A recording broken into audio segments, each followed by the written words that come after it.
Bienvenue dans cette nouvelle vidéo. Comme déjà précisé lors de la vidéo précédente, nous allons commencer celle-ci en étudiant la structure interne d'un ordinateur afin de pouvoir comprendre comment on peut communiquer avec ce dernier. Alors sans trop tarder, nous allons tout de suite passer à la partie qui décrit justement la structure de l'ordinateur. S'il y a quelque chose déjà à remarquer ici, c'est que l'ordinateur peut être représenté par trois blocs. Le premier bloc,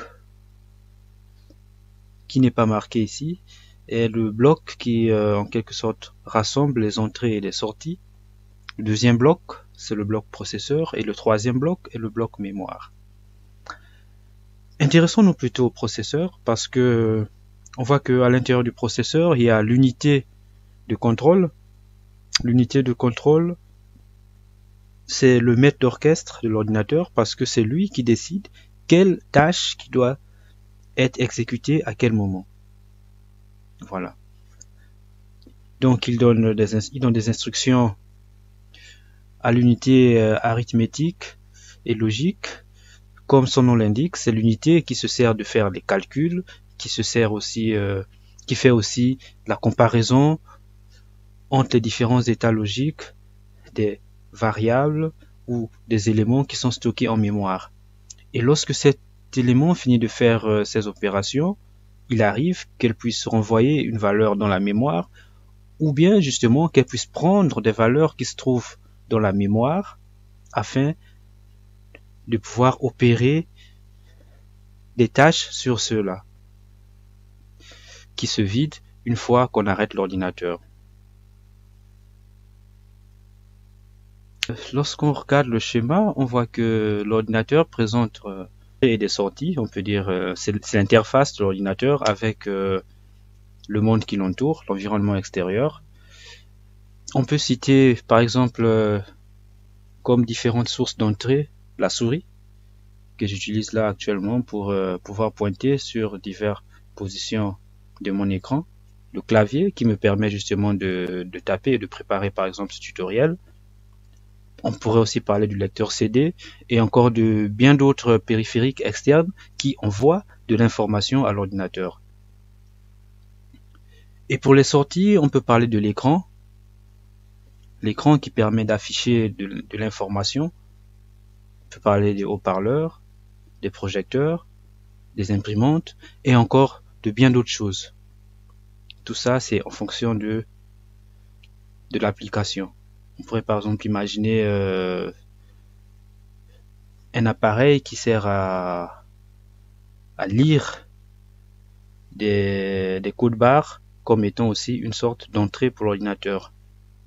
Ça va très probablement entrer par le périphérique USB, mais c'est aussi une sorte d'entrée pour la machine.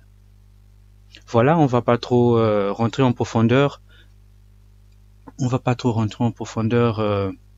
Dans le détail technique, mais ce que j'aimerais vous faire comprendre avec cette structure-là, c'est le fait que l'ordinateur est doué pour faire des calculs arithmétiques, ça veut dire additionner, soustraire, multiplier, et aussi pour faire de la logique. La logique, c'est plutôt dans le style de comparer deux nombres ou bien comparer deux états logiques, vérifier si c'est la même chose. Ce qui nous laisse sous-entendre que l'ordinateur, au fait, n'utilise pas forcément le même langage que les humains. Il a besoin d'un langage bien spécifique afin de pouvoir travailler.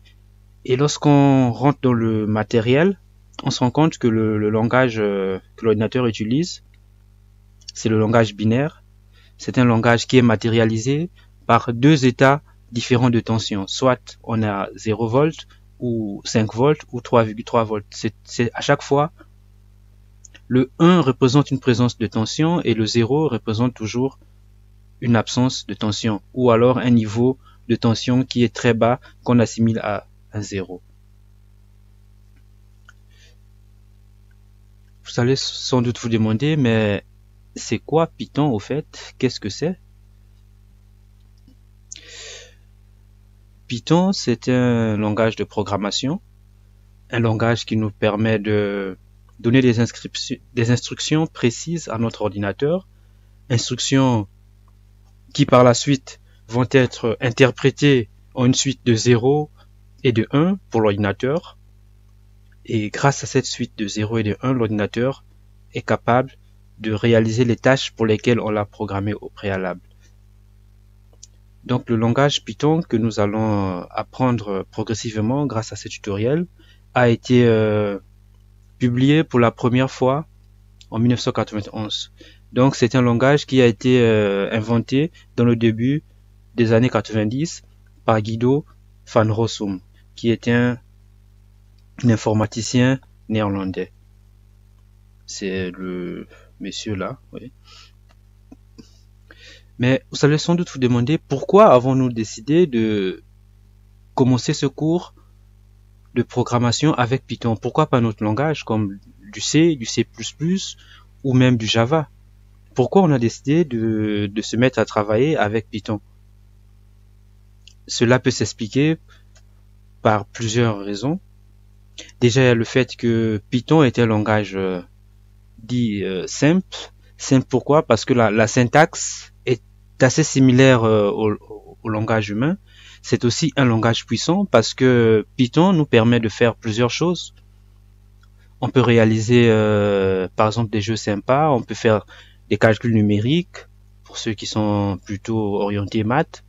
On peut faire du traitement d'images pour ceux qui sont dans la recherche ou qui sont amenés à gérer beaucoup d'images, chercher à améliorer la netteté ou le contraste. Donc, Python est vraiment un langage qui bénéficie aussi d'une grande communauté de programmeurs. Pourquoi ce point-là est intéressant? Bien parce que si lors de nos tâches de programmation, on bute devant un problème, on se retrouve face à un problème, ben on peut facilement arriver à résoudre le problème en demandant de l'aide dans des forums à d'autres programmeurs. Et si tu programmes avec Python, une chose est sûre, il y aura des millions et des millions de gens dans le monde qui programment dans Python, qui ont déjà rencontré le genre de problème que toi tu rencontres, alors pour résoudre ces problèmes, ce serait beaucoup plus facile. Et grâce à la grande communauté de programmeurs, il y a aussi diverses librairies qui sont disponibles. Alors il y a des librairies pour les maths, des librairies pour créer des jeux, il y a aussi des librairies par exemple pour le traitement d'images et ainsi de suite. Donc vraiment grâce à Python, on obtient une certaine facilité de pouvoir réaliser des tâches qui peuvent sembler être beaucoup plus complexes avec d'autres langages. Mais qu'est-ce qui rend Python si simple? Ou pourquoi on dit que Python est simple? Ben, déjà, c'est parce que Python est un langage dit de haut niveau. Pour faire simple, le langage de haut niveau est un langage qui est assez proche du langage humain, comme je l'ai déjà dit tantôt, et c'est aussi un langage qui ne rentre pas dans le détail technique. Vous vous rappelez qu'au début de ce cours, par exemple, au début de ce tuto, j'ai parlé de la structure d'un ordinateur, j'ai parlé de la mémoire. Ben, des langages bas niveau sont des langages qui demandent aux programmeurs de pouvoir connaître aussi l'architecture de la machine afin de pouvoir décider comment allouer la mémoire, comment libérer la mémoire et tout ça. Et ce sont des tâches qui sont déjà réalisées en arrière-plan par Python. Quand on programme avec Python, on n'a pas besoin d'être à l'aise en électronique ou en informatique pour comprendre ce qui se passe derrière le code. L'autre avantage de Python, c'est le fait que ce soit un langage interprété. C'est-à-dire que si tu écris ton code en Python, tu peux prendre tout ton projet, tu l'envoies à un ami qui par exemple travaille sur macOS alors que toi tu travailles sur Windows, il n'y aura pas de problème de compatibilité. Ce qui n'est pas le cas pour les langages compilés qui doivent être configurés en fonction du système d'exploitation qu'on utilise. Tout ça peut te paraître un peu comme du chinois pour l'instant, peut-être parce que tu n'es pas encore plongé dans le monde de l'informatique, mais avec le temps, tu comprendras plus en détail pourquoi on a choisi ce langage. Mais s'il y a quelque chose qu'il faut retenir, c'est le fait que le langage Python est simple, donc facile à apprendre, mais puissant, et on bénéficie aussi d'une grande communauté qui peut nous aider au cas où on se retrouve face à des problèmes.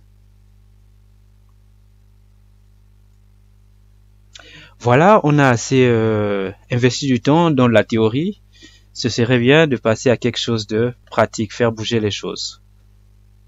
C'est juste avec la théorie. Je veux qu'on puisse écrire notre premier code Python aujourd'hui sans installer quoi que ce soit. Pour ce faire, je vous recommande d'utiliser un compilateur en ligne.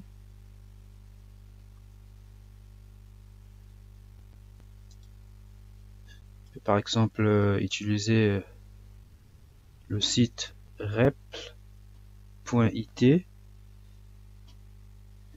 Là, il y a une suggestion de Google Online Python Editor. Font ça. Voilà. Ça charge. Et ici, on peut commencer à écrire des instructions Python. Alors, c'est quasiment votre première session en Python. On va pas commencer par des choses complexes. On cherche juste à afficher un message dans la console. Donc pour cela, dans Python, on écrit print, print qui veut dire imprimer. Donc on imprime sur l'écran. Bonjour tout le monde. C'est quelque chose de typique, c'est la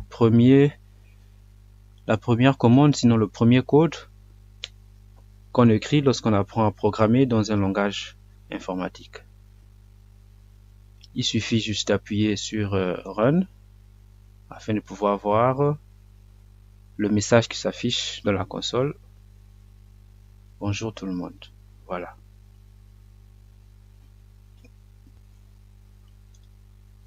On peut ajouter quelque chose d'autre. Print.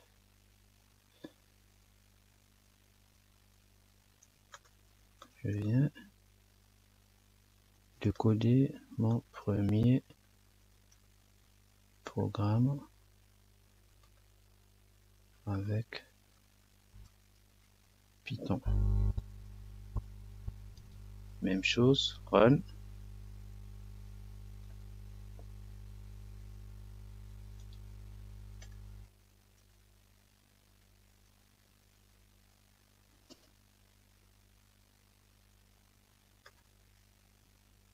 Abonne.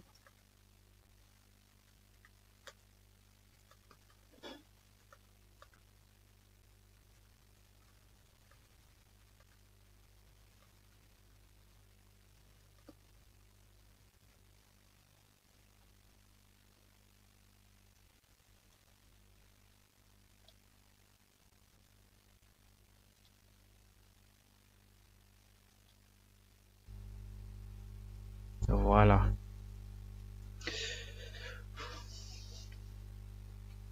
Voilà, c'était tout comme manipulation pour ce premier cours. Lors de la prochaine vidéo, on va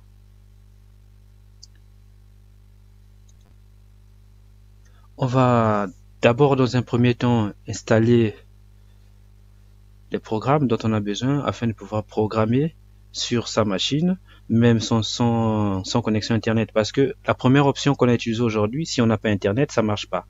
Alors que si on installe Python sur la machine et qu'on installe aussi un environnement de développement, l'environnement de développement c'est quelque chose comme celui-là. Ça c'est un IDE, sauf que lui c'est un IDE en ligne. Mais là on va chercher à installer un IDE local la prochaine fois et après on pourra commencer à voir des notions comme des variables, des fonctions et autres qui font partie du langage de programmation Python, mais ça fait aussi partie d'autres langages de programmation. C'est pour ça que en apprenant déjà à programmer avec Python, ça vous donnera une bonne base pour vous lancer aussi dans la programmation d'autres langages qui sont encore beaucoup plus bas niveau, mais qui vous donnent aussi la possibilité de manipuler votre appareil avec plus de précision. Voilà, c'est tout pour cette vidéo. N'oubliez pas de vous abonner si ce n'est pas encore fait et de sélectionner aussi la cloche de notification afin de ne pas rater les nouvelles vidéos qui sont présentées chez Bamos Astuces. Merci.